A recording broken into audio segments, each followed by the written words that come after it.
마가복음 9장입니다.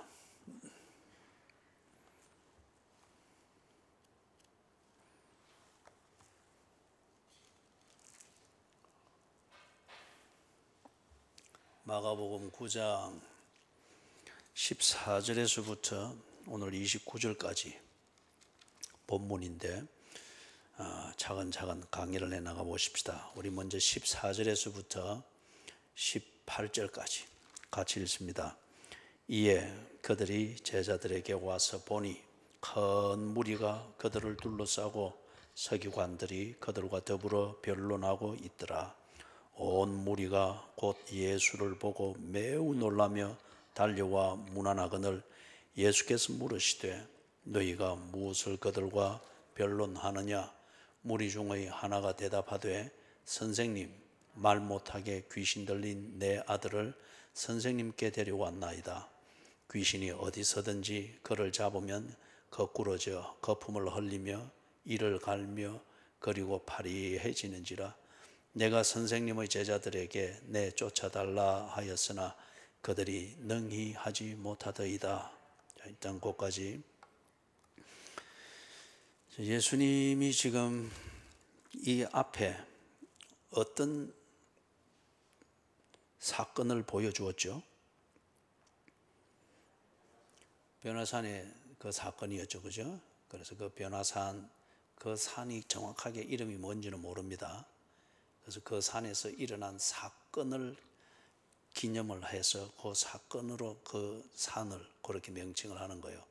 변화산에서. 그렇기 때문에 어떤 내용인가 그것은 여러분들이 2절에서부터 13절을 하면서 잘 새겼습니다.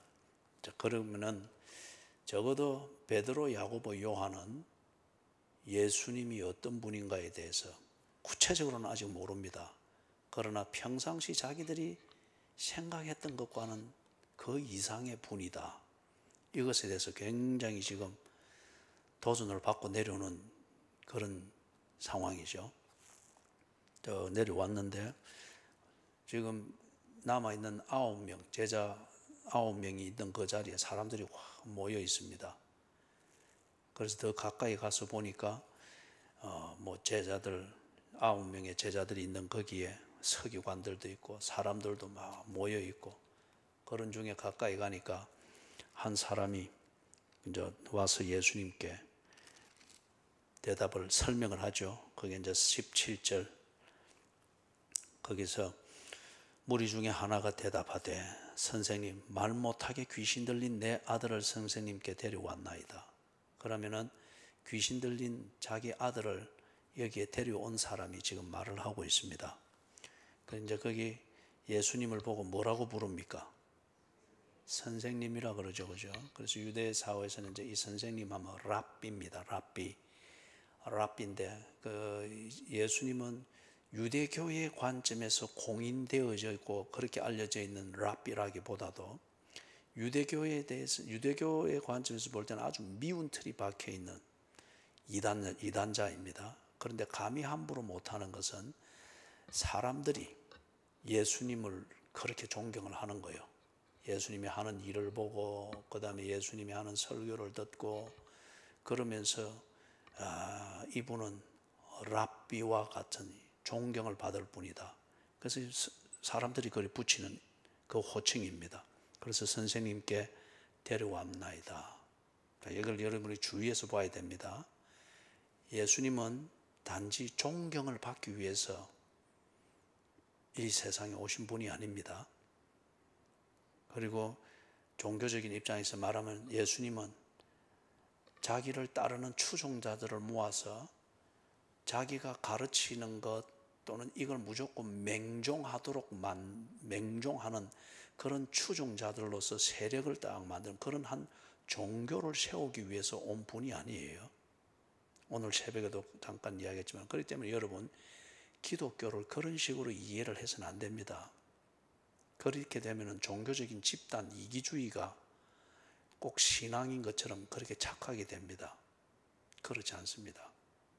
그렇기 때문에 예수님은 그런 관점에서 따라오거나 그리고 예수님의 그런 식의 의리를 보이는 것을 두고 예수의 사람 된 것처럼 스스로 착각하면서 열심을 내려고 하는 제자들에게 뭐라고 했습니까? 너희들은 내 추종자다 그리 말하지 않고 오히려 너희는 세상의 소금이다, 세상의 빛이다. 그리고 이게 뭐 신천지나 아니면은 지금 착각을 일으키고 오도된 이런 현대 기독교의 어느 부분에서 자기 집단을 모아서 거기에 대한 집단의 분위기를 만들고 의기투합되는 이런 분위기, 이런 종교단체를 만드는 이게 예수님의 목적이고 그게 기독교의 본질이면은 예수님은 절대 자기를 따르는 자들을 두고 너희는 세상의 소금이다, 세상의 빛이다, 그 정체성을 그렇게 가르치지 아니했을 겁니다. 그렇다면 여기 지금 예수님이 오신 것은 선생님 또는 랍비 이런 소리를 들으면서 그것이 의미하고 있는 존경을 받고 또 그래서 예수님을 다른 랍비보다 더 매력이 있고 기대할 만한 것이 있다라고 해서 예수라는 랍비에게 모여서 세력을, 유대교에 있던 세력들이 이쪽으로 옮겨와 가지고 쑥 쌓는 그런 걸 만들려고 온 분이 아니다 말이에요. 그죠? 그래서 그 어느 분이 그 이야기를 했어요. 셰익스피어라는 이 이름 들어봤죠?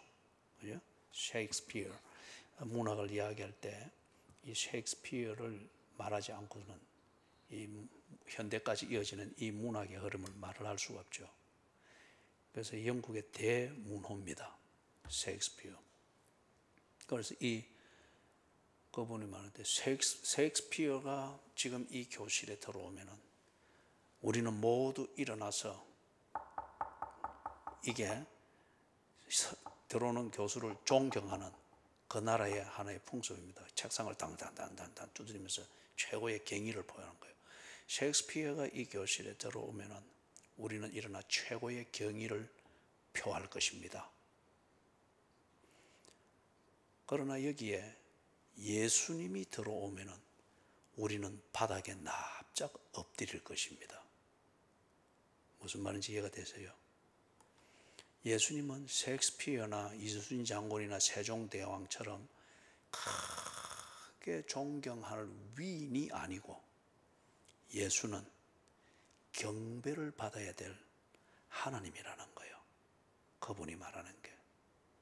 그래서 지금 이 사람이 낭패 가운데 있는 이 귀신 들린 아들을 예수께 데려오는 정성과 의지함과 이거는 큰데, 그러나 그가 왜 예수께 자신의 인생 문제로 여길 수 있는 귀신 들린 아들을 데려오는가? 예수를 하나님으로 믿기 때문에가 아니고 예수께 큰 기대를 걸 만한 그 무언가가 있는 존경심 때문에 데려온 거예요. 이거는 신앙이 아닙니다. 이제 뒤에 가면서 좀 더 자세하게 예수님이 이걸 풀어주십니다. 18절을 그래 보니까 얼마나 낭패스러운 상황인가 하는 걸 이 아들 아버지가 이야기를 하죠. 귀신이 어디서든지 그를 잡으면 거품을 거꾸로져 거품을 흘리며 이를 갈며 그리고 파리해지는지라. 내가 선생님의 제자들에게 내쫓아달라 하였으나 그들이 하지 못하더이다. 능히 하지 못하더이다. 예수님이 여기 있는가 싶어서 왔는데 제자들이 있으니까 예수님이 당연히 있을까 싶어서 왔는데 예수님이 변화산 올라가고 없잖아요. 그죠? 그러니까 제자들에게 부탁을 한 겁니다. 여러분 이게 참 재밌는 구조예요. 제자들에게도 부탁할 수 있는 것이면은 그가 예수께 데려왔다 하는 이거는 예수를 절대적으로 믿기 때문에가 아닙니다. 제자들보다는 예수님이 좀 나을 것이다. 그런데 예수가 없다면은 제자들도 할 수 있는 일이다. 그래서 제자들에게 해달라. 이거 어떻게 생각하세요? 이는 절대 예수님을 제자들보다 조금 더 존경을 하는 것인지는 모르지만은 예수 아니면 할 수 없는 일이다. 그걸 알고 예수님께 그 대답을 찾기 위해서 찾아온 이것은 아니에요. 그죠?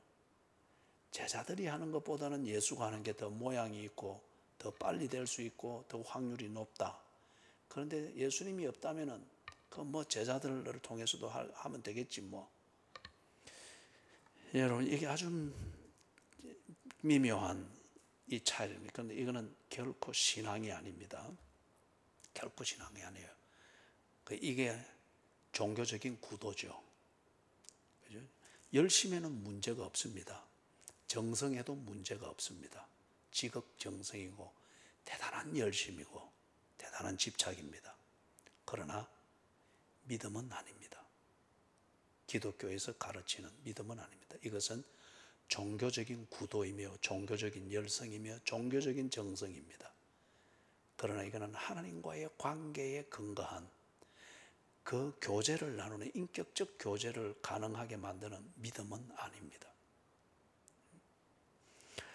19절에서부터 19절 20절 같이 읽어봅니다. 대답하여 이르시되 믿음이 없는 세대여 내가 얼마나 너희와 함께 있으며 얼마나 너희에게 참으리요. 그를 내게로 데려오라 하시매 이에 데리고 오니 귀신이 예수를 보고 곧 그 아이로 심히 경련을 일으키게 하는지라 그가 땅에 엎드려 구르며 거품을 흘리더라. 자, 예수님이 지금 19절에 꾸짖는 이 말씀을 하죠. 그런데 꾸짖는 이 말씀, 믿음이 없는 폐여, 믿음이 없는 세대여 내가 얼마나 너희와 함께 있으며 얼마나 너희에게 참으리요.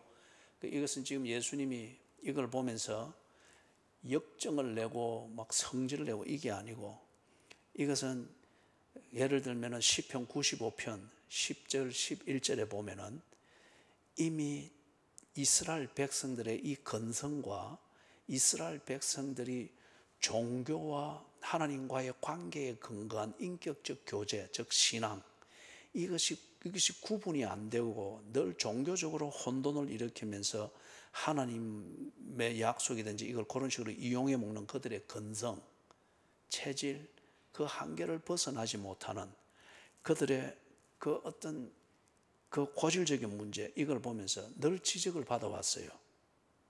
그걸 한번 보는 게 좋을 것 같으네요. 자, 시편 95편 10절.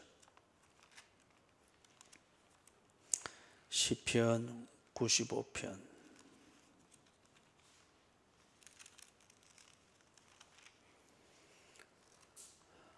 찾으셨어요? 10절 11절 같이 읽습니다. 시작. 내가 40년 동안 그 세대로 말미암아 근심하여 이르기를 그들은 마음이 미혹된 백성이라 내 길을 알지 못한다 하였도다.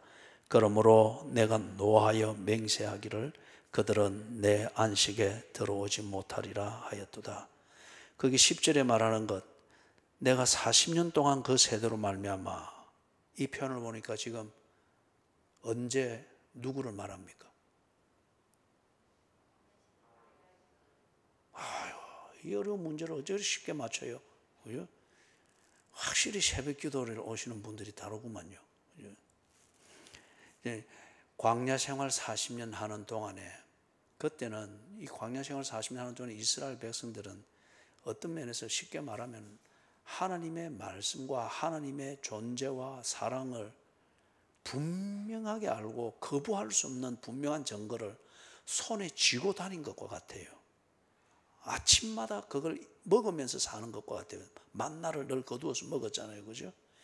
그럼에도 불구하고 이 사람들이 필요에 의해서 하나님의 말씀을 선취해서 하기도 하고 거부하기도 하고, 그럼에도 불구하고 40년 동안 그랬단 말이에요. 그러니까 종교적으로는 참 열성적인데, 그런데 하나님과의 관계에 근거한 인격적 교제에 있어서는 이 너무 계산적인 거예요. 이 말은 뭔 말입니까? 하나님을 안 믿는다는 겁니다. 자기들의 필요를 위해서 하나님을 거래 수단 정도로 생각을 하는 거죠. 40년 동안 그렇게 그걸 훈련을 시킨 거예요. 그래 해도 자꾸 마음이 미혹되어서, 지금 이게 지금 귀신 들린 아들을 데려온 이 아버지도 지금 똑같은 입장이잖아요. 그 정성은 우리가 충분히 공감은 하지만은, 미혹되어서 예수님이 더 나은데 예수님이 없다면은 제자들이라도 할 수 있지, 같은 이치죠. 거기다가 이제 또 두 번째는 이 제자들 9명의 제자들, 이 9명의 제자들이 우리 마가복음 6장에서부터 이래 보면은 예수께서 그들에게 권능을 주어서 예수님과 함께 있고 예수님과 관계 속에 있는 예수의 제자들, 예수의 사람들이 어떤 종류의 사람인가를 경험하게 했죠. 모든 병을 고치고 귀신을 쫓아내고, 그리고 그 권능을 가지고 그들이 예수님이 하라는 대로 하니까 자기들이 예수를 따라다니면서 예수님이 하는 걸 보고 끔찍끔찍 놀라고 감동했던 걸 저가 하고 있잖아요. 그죠? 예수님과 딱 하나 되어 있을 때에 예수님이 하는 일을, 그들이 목격했던 예수의 하는 일을 그들이 하고 있었거든요. 이걸 쭉 경험하면서 지금까지 왔는데, 지금 여기서 이 제자들 9명이 이 앞에서 그냥 속수무책이잖아요. 용은 썼겠죠. 예? 물러갈지어다, 미시합니다. 거기다가 안수를 해도 안 되니까 막 두드리 패면서까지. 그죠? 그러니 이 아버지가 예를 들어서 와 아들 때려 이러면 귀신이 요 있네 하면서 요 때리고, 또 저 있네 하면서 저 때리고. 그죠? 요건 또 독한 귀신이다, 무식한 귀신이 돼서 엎어놓고 또 발로 지근지근 밟아서 하고. 그죠? 용은 쓰고 애는 썼겠죠. 이걸 보고 뭡니까? 이건 재주 부리는 거예요. 권능을 가지고서 해봤잖아요. 그죠? 그러니까 그 권능에 해본 그걸 따라서, 관성을 따라서 그냥 재주는 부려보는 거예요. 같은 재주를. 그런데 지금 내용은 다르잖아요. 그러니 이들이, 제자들이 믿음이 없거나 믿음이 지극히 작은 자들인 거라. 나름대로 지 재주의 한계가 부닥치니까 그걸 재주로 풀려고 했지, 권능을 주셨던 그 예수님, 그리고 권능을 주셨던 예수님의 그 마음, 그리고 그 권능으로 예수님과 제자들 사이를 딱 연결하던 그 관계, 이것을 생각하지를 못하는 거예요. 그죠? 사람들의 눈을 의식하면 초조해지고, 초조해지면은 자꾸 재주만 부리려고 욕만 씁니다. 그죠? 이게 어떤 면에서는 오늘날 한국 현대교회의 목회자들의 문제죠. 그죠? 자꾸 이거 재주만 배우려고 하고 재주만 부리려고 하고, 안 되면은 재주를 가지고 용을 써서 뭔가를 풀려고. 그죠? 지금 그러니까 지금 예수님이 믿음이 없는 세대여 하고 이리 꾸짖는 것은, 첫 번째는 어찌 너희들은 너희들의 조상들의 그 틀을 아직도 못 벗어났노? 그 인간의 근성을 어찌 못 벗어났노? 왜 종교와 신앙을 아직도 그리 구분을 못하나? 종교는 자기 필요에 의해서 내가 이용할 수 있다고 여겨지는 신의 힘을 지가 만들어내는 게 종교입니다. 그래서 지극정성이에요. 그래서 그걸 지금 꾸짖는 거예요. 두 번째는 누구를 꾸짖는 거예요? 제자들을 꾸짖는 겁니다. 이놈의 자식들아, 너희들이 얼마 전에 그걸 다 경험했지 않느냐? 내가 네게 권능을 주었고, 그 권능에 대해서 사심없이 했을 때 너희들이 보고 깜짝깜짝 놀라고 감동했던 내가 하는 일을 너희들이 했지 않느냐? 그래서 모든 병을 고치고 귀신을 쫓아냈지 않느냐? 그런데 지금은 왜 이리 됐느냐? 왜 이리 됐나? 네가 권능을 가지고 재주 부리던 그것만 기억하고 그것만 가지고 용을 쓰고, 권능을 주면서 너와 나와의 관계를 생각하게 하는, 그거는 까마득히 잊어버렸니? 믿음이 없는 세대요. 꾸짖는 거요. 그 다음에는 이 아버지를 꾸짖는 겁니다. 그죠? 이 아버지야 예수님에 대해서 소문만 들었고 지 필요에 의해서만 들었으니까 이래 할 수밖에 없는 것 같으나, 그러나 근본적인 문제는 뭡니까? 이렇게 해서 지금까지 나았느냐, 문제가 해결됐느냐? 아니잖아요. 보다 더 종교적이 되어지고, 그 종교적이 되어지면 될수록 인간은 더욱더 비참해집니다. 귀신처럼 돼요. 그죠? 지금 딱 그거잖아요. 그죠? 그리고 이 아버지에게 꾸짖는 이거는 믿음이 없는 세대예요 하는 이것은 근본적으로 믿음에 대해서 생각을 하라는 거예요. 근본적으로. 그 종교적인 것을 가지고서 네 필요해서 이리 데려가고 저리 데려가고, 이제 여기서 안 되니까 점쟁이, 무당, 굿하는 것, 용하다는 데는 얼마나 데리고 다녔겠어요. 똑같은 그 방식 중에 지금은 예수 소문 듣고 예수께 한번 와본 거예요. 근데 공교롭게 예수님이 없으니까 뭐 예수만큼은 안 되지만 그래도 용하다는 소문이 나고 있는 제자들에게 맡겨보는 거예요. 그래서는 이 문제가 해결이 안 된다는 거예요. 그런 마음가짐을 가지고 인생을 지금까지 똘똘 엉망으로 만들어 놨는데, 그런 똑같은 사고방식과 똑같은 종교적 치성을 가지고 나 예수를 찾아왔다, 믿음이 없는 세대라는 거예요. 그걸 지금 꾸짖고 있는 거예요. 그죠? 그러면서 여기 20절에 보니까 귀신이 하고 있는 짓을 거기 자세하게 써놨죠. 왜 이 아이에게 들어가 있는 이 귀신이 지금 예수 앞에 가니까 이 발작을 하게 일으키고 그렇게 만들죠.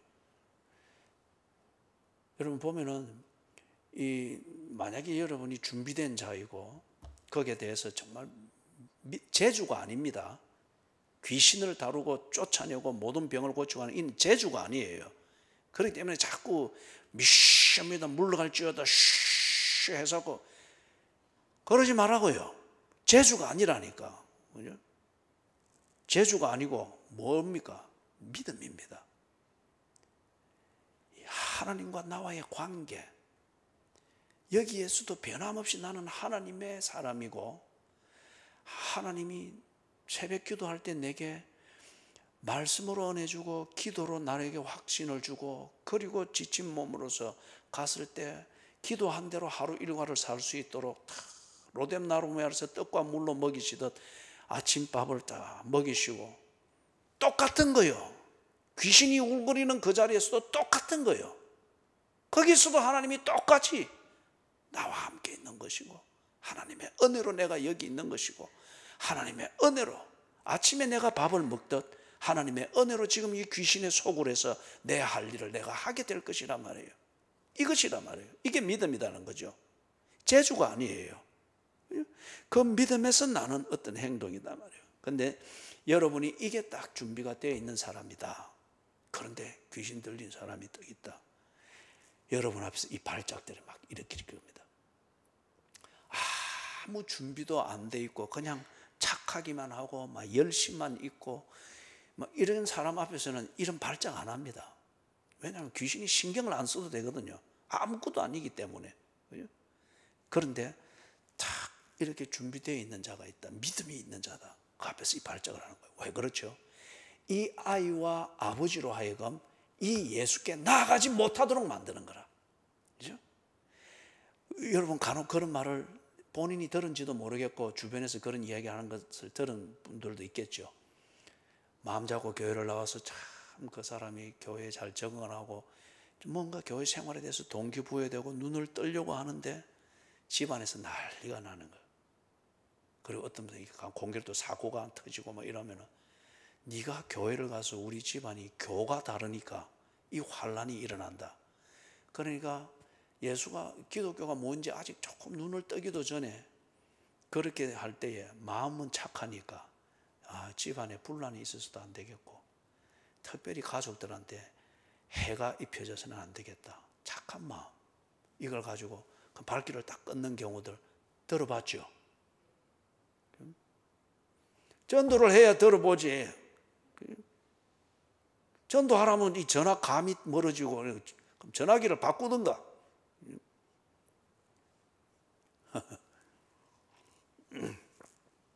자, 여기 지금 20절에 하는 이 말을 설명하려고 그런 거예요. 왜 이 발작이 일어나고, 제자들 앞에 갈 때는 안 왔잖아요. 그죠? 이 제자들이 시원찮으니까 그렇거든. 그죠? 그런데 예수님 앞으로 뚝 데려가니 이 막 발작이 일어나는 거예요. 특별히 이 아이의 아버지로 하여금 예수께 더 나아가지 못하도록 만드는 위협이죠. 이걸 살짝 고치면 어떻게 되는 거예요? 봐라, 저 예수께 가는 게 더 심해지고 발작한다니까. 거리를 두어라. 이렇게 상식적으로 딱 생각하면 그렇게 머리가 돌아가겠죠. 그죠? 그 다음에 이 아이 당사자로 하여금 마비가 되고 이렇게 거품 품고 하는데 어떻게 가겠어요? 그죠? 지금 귀신은 그렇습니다. 여기서 한 가지 우리가 다 자부심을 가질 수 있는 그리스도인이 되어야 돼요.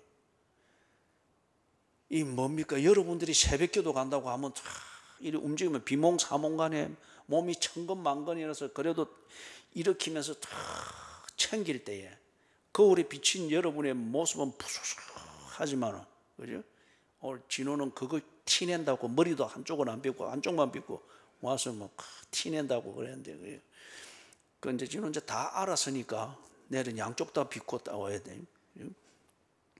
여러분이 그렇게 하면 다 몸부림치다 이렇게 움직이면 검은 세력들, 사탄과 그 졸개들인 마귀들의 그 진영에서는 비상이 걸려야 됩니다.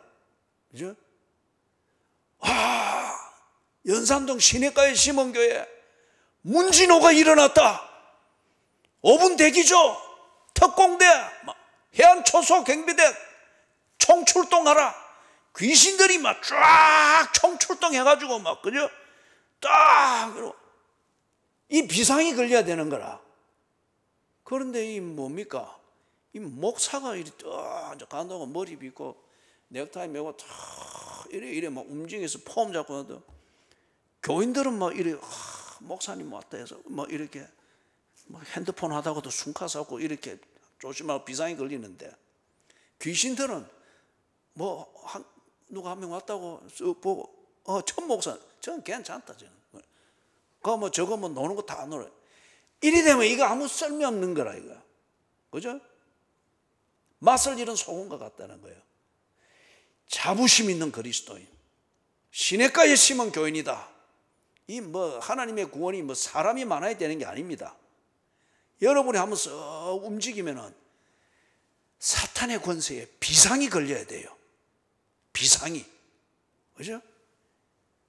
그 전도를 이야기할 때 감이 멀어지는 그런 전화기를 써가지고 비상이 걸리겠어요?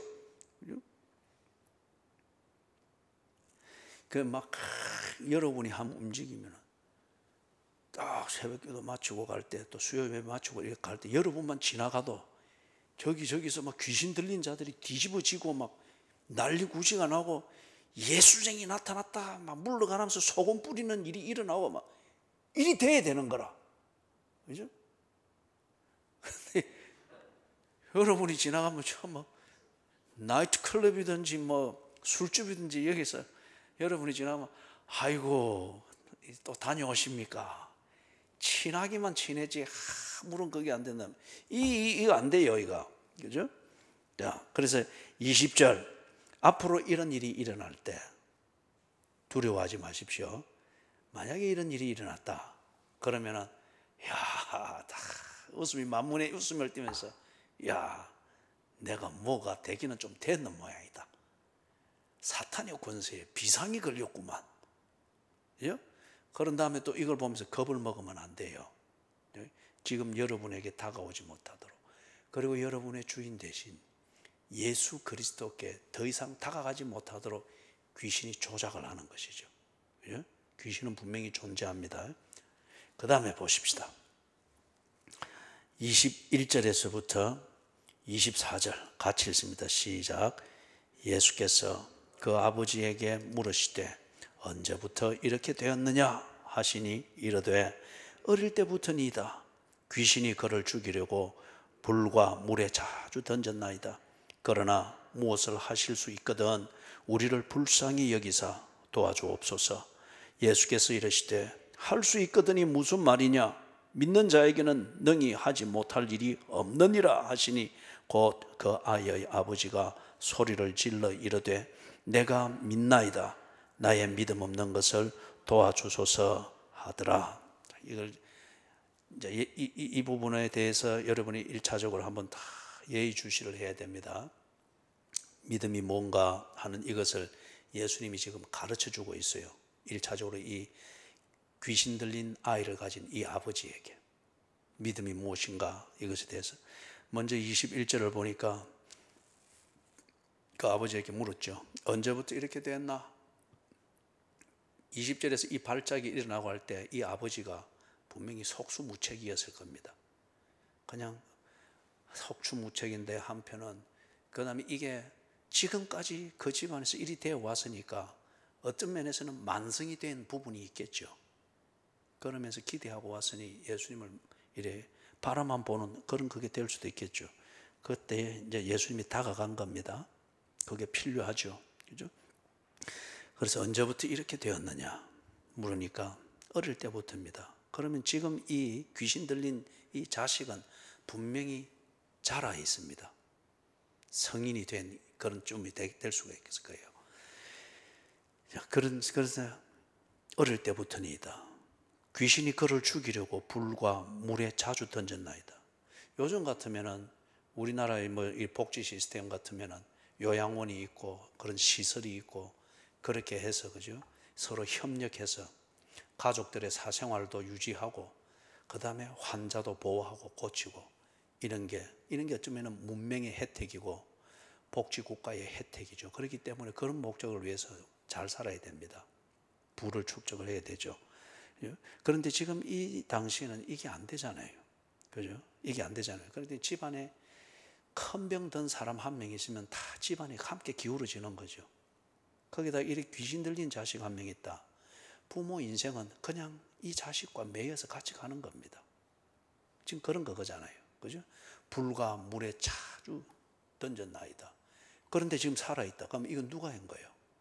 불에 꼬꾸라지면은 부모가 건져내는 거고, 물에 푹 빠져서 죽을 꼽이면 부모가 들어가 건져내는 거고, 늘 또 하루 종일 감시를 해야 되는 거고, 이렇게 해서 이 부모들의 인생이 지금 여기까지 온 거예요. 그러니까 무엇을 하실 수 있거든 우리를 불쌍히 여기소서. 그러면 이거는 아들과 지금 여기 현장에 있는 아비 그리고 그의 가족들 다 포함이 되는 거죠. 그래서 중환자 한 명 있으면 가족이 다 그렇게, 그죠? 여러분 우리 건강합시다. 건강하셔서 하나님께 기도할 때에 하나님 내가 천년만년 살라고 건강 구하는 거 아닙니다. 새벽기도 못 나가고 주일날 예배 못 드려가지고 전 목사한테 잔소리 안 듣도록 교회 다닐 수 있는 건강 주십시오. 내가 전 목사한테 잔소리 듣는 거 내가 하루 내가 꼭 가봐서 더 이상 못 들었겠습니다. 탕탕 부숴버리고 싶습니다.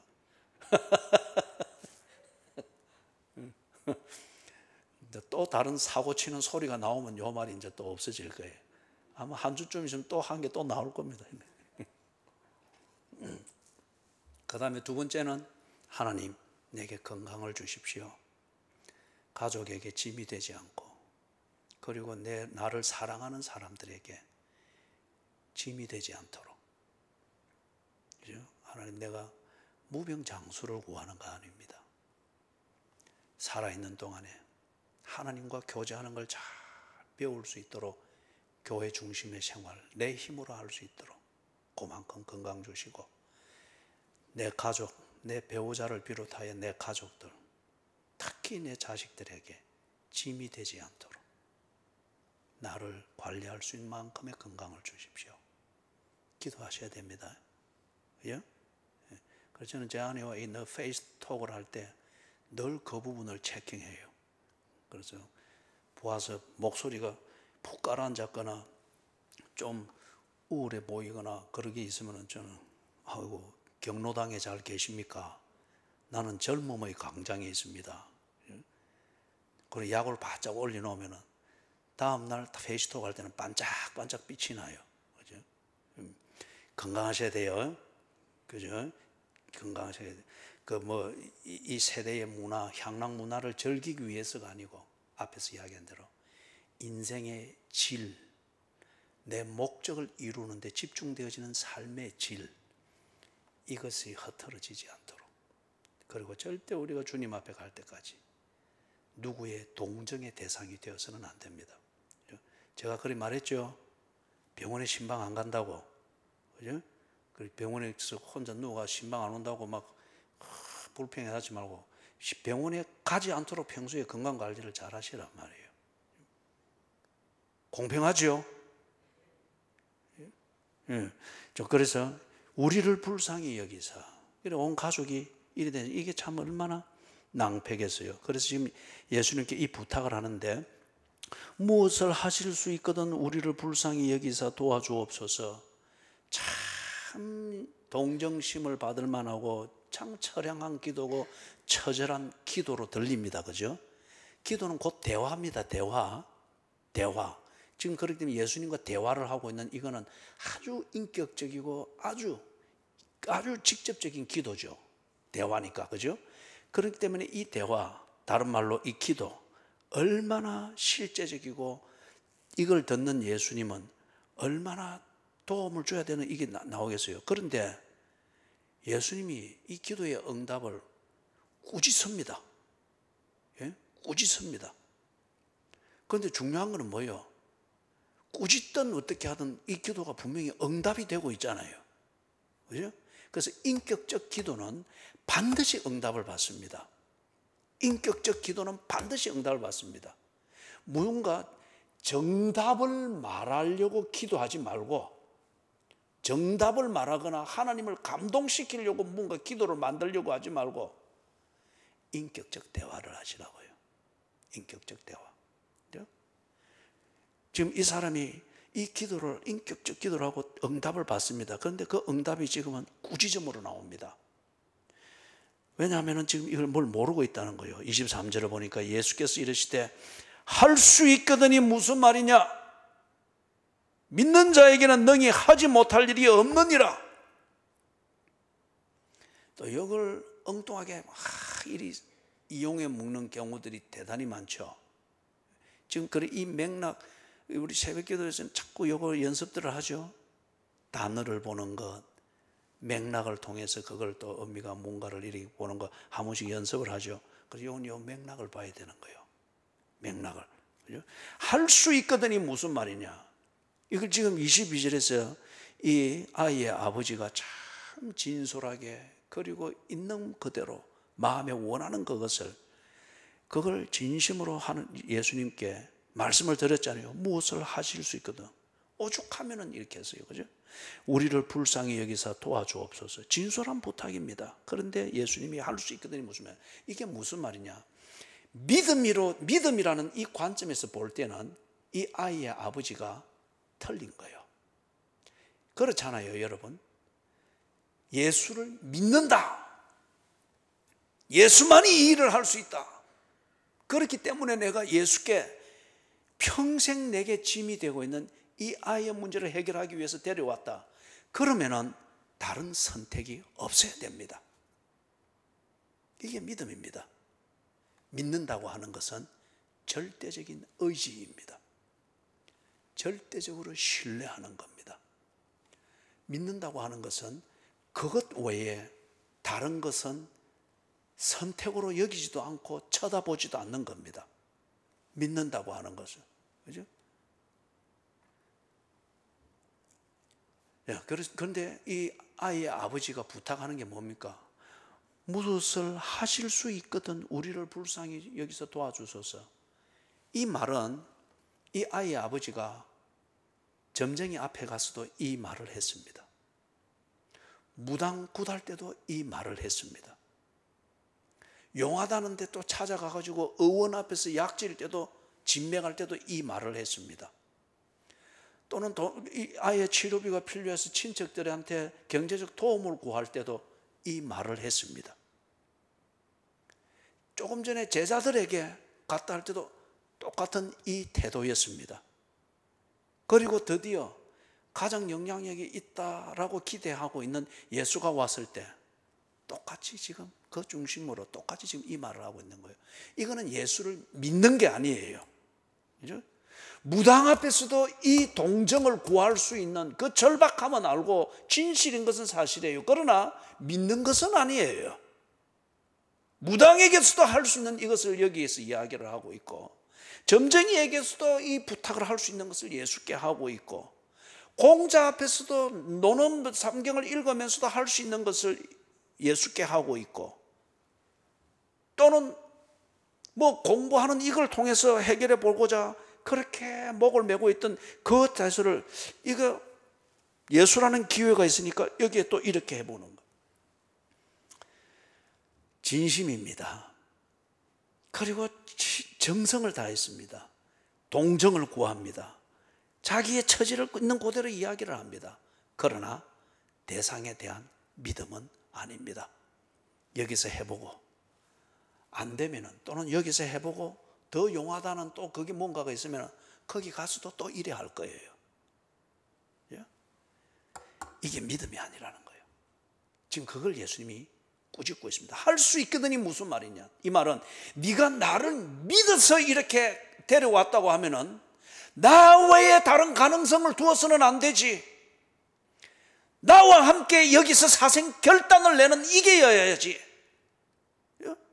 네가 나를 믿지도 않으면서 데려와가지고 무당에게 해보니까 안 되니까 여기서 뭐 해보겠다, 이런 모욕이 어디 있나? 그 말이에요. 이거 지금 우리가 되게 찔린다, 그죠? 되게 찔린다, 그죠? 왜 안 찔리는 척하고 아는데. 여러분, 예수님이 꾸짖으시는 이 의미를 이해를 하시겠죠? 믿음은 믿는다고 하는 것 같으면은, 그리고 믿어서 예수께 왔다, 믿어서, 믿기 때문에 내가 지금 이 문제를 두고 하나님께 기도한다, 믿기 때문에 내가 지금 그리스도인으로서 사는 삶을 산다, 그러면은 그 외에 다른 선택이 없어야 됩니다. 그 외에 다른 것에 눈을 돌리지 말아야 됩니다. 그렇게 해서 딱 믿음, 도와주십시오 했는데 예수님이 안 된다 하면 안 되는 것을 답으로 받아야 되는 거예요. 그게 믿는다는 겁니다. 이렇게 해라 하면 그것을 답으로 받아야 되는 거예요. 그게 믿는다는 겁니다. 예수님께 도와주십시오 했는데 예수님이 안 된다, NO 라고 응답을 했단 말이에요. 내 마음에 안 드는 거예요. 그럼 알았습니다, 예수님, 내가 다른 데 한번 가보죠. 거 가서 지가 원하는 무언가를 들을 때까지 그렇게 하는 것, 열심이고 정성이고 얼마나 동정심을 일으킬 만해요. 그러나 믿음은 아니라는 거예요. 예수님은 누구를 찾으시고 찾으신 그에게 뭘 가르치고자 하는 거예요? 예수가 그를 자기의 백성으로 믿듯이 그가 예수를 주인으로 믿기를 원하는 거예요. 그렇기 때문에 앞에서도 이야기했듯이 예수는 한 종교단체를 만들기 위해서 오신 분이 아니에요. 다른 거 다 해보거나 또는 해보기 전에 예수가 제일 용하다고 여겨져서 한번 여기에 로또 끌듯이 한번 쫙 몰입을 해보는, 거기에 예수님은 절대 속지 않습니다. 오히려 모욕감을 가지죠. 동시에 그리해서는 그가 구원받을 수가 없기 때문에 꾸짖어서라도 바로 가르치는 거예요. 구원 얻는 믿음. 할 수 있거든이 무엇이냐? 어찌 믿는다고 하면서 네가 그런 제한을 두고 여지를 두고 이것 아니면은 또 다른 데서 할 수 있거든, 이것을 또 찾으려고 그리 하느냐? 그것을 지금 지적을 하는 겁니다. 자, 23절까지만 하고 오늘 마치도록 하십시다. 23절 했고 24절 같이 한번 읽어보십시다. 곧 그 아이의 아버지가 소리를 질러 이르되 내가 믿나이다, 나의 믿음 없는 것을 도와주소서 하더라. 드디어 이 아이의 아버지가 예수님의 이 말씀을 듣고서 정신을 탁 차렸습니다. 그죠? 문제를 푸는 근본이 무엇인가에 대해서 딱 깨닫고서 정신을 딱 차렸습니다. 나의 믿음 없는 것을 도와주소서. 내가 믿나이다, 나의 믿음 없는 것을 도와주소서. 예수님께 나오는 것, 이것은 무당을 찾아가고 점쟁이를 찾아가고 치성을 드리고 의원을 찾아가고, 그래서 이 아이를 고치고자 치성을 드리고 정성을 기울이고, 그것하고 다르는 거구나. 예수께 나오는 것은 통째로 맡기는 거구나. 그리고 그분이 어떻게 처리하시는가, 그 자체를 그냥 트러스트, 절대 신뢰하고 의지하는 것이구나. 절대 신뢰하고 의지는, 내 짐을 갖다 맡겼으면, 우리가 베드로후서 5장 7절에 있는 것처럼 너희 모든 염려를 주께 맡기라. 그죠? 그것이구나. 그냥 내가 할 일은 내 모든 짐을 그에게 맡기는 것이구나. 여기 조금 건드려보고 안 되면 또 가져갈 짐 쌀 준비를 하면서 기웃거리, 이게 아니고 그냥 맡기는 거구나. 그 다음에는 그분이 그 짐을 어떻게 다루는가, 그게 답인 줄 알고 받아들이는 이것, 그 관계를 딱 맺는 것, 이게 믿는 것이구나. 그래서 내가 믿나이다. 이거는 예수님, 내가 여기서 결판 내겠습니다. 이제 무당 안 찾아갑니다. 점쟁이 안 갑니다. 이 아이를 고쳐보고자 지금까지 수년 동안 해왔던 여기저기 돌아, 이제는 그거 안 합니다. 예수님과 단판을 내겠습니다. 예수님이 하는 거기에 답이 있다고 하는 것을 내가 믿나이다. 여기에 대해서 구체적이지 못하고 때로는 미혹되어지고 할 수 있는 이것, 이 믿음 없는 것을 도와주십시오. 믿음의 씨앗이 심기되 이 씨앗이 자라기 위해서는 하나님의 절대적인 은혜가 있어야 됩니다. 지금 이 믿음의 씨앗 자체가 심기는 것도 하나님의 은혜죠. 예수님이 그를 만났고 그에게 이 씨앗을 준 거잖아요. 그죠? 이 씨앗이 자라는 것. 씨앗이 못 자라면 이게 미혹되는 거잖아요. 그죠? 자라서 삭풍을 견디고 이렇게 할 수도, 뿌리를 내리고 줄기가 자라는 하나님의 은혜라는 거예요. 그래서 제가 자주 강조하는 이것을 요약해서 하는 말이 있죠. 하나님 중심, 성경 중심, 그 다음 한 가지 뭡니까? 교회 중심. 이 가치관으로 생활을 딱 정비하는 것, 하나님의 은혜의 구체적인 면입니다. 그럴 때에 이 믿음 없는 것, 연약한 이 믿음이 자라는 거예요. 그래서 미혹되지 않는. 그래서 내가 믿나이다. 나의 믿음 없는 것을 도와주소서. 다시 강조하지만은 내가 이제는 무당 찾아가고 뭐 찾아가고 용하다는 것 찾듯이 그런 정성과 지성을 가지고 예수를 찾아온 것 잘못했습니다. 예수님은 다른 분입니다. 예수님이 하시는 것, 그것을 나는 기대하겠습니다. 다른 것과 비교하지 않겠습니다. 그게 딱 정리가 된 거예요.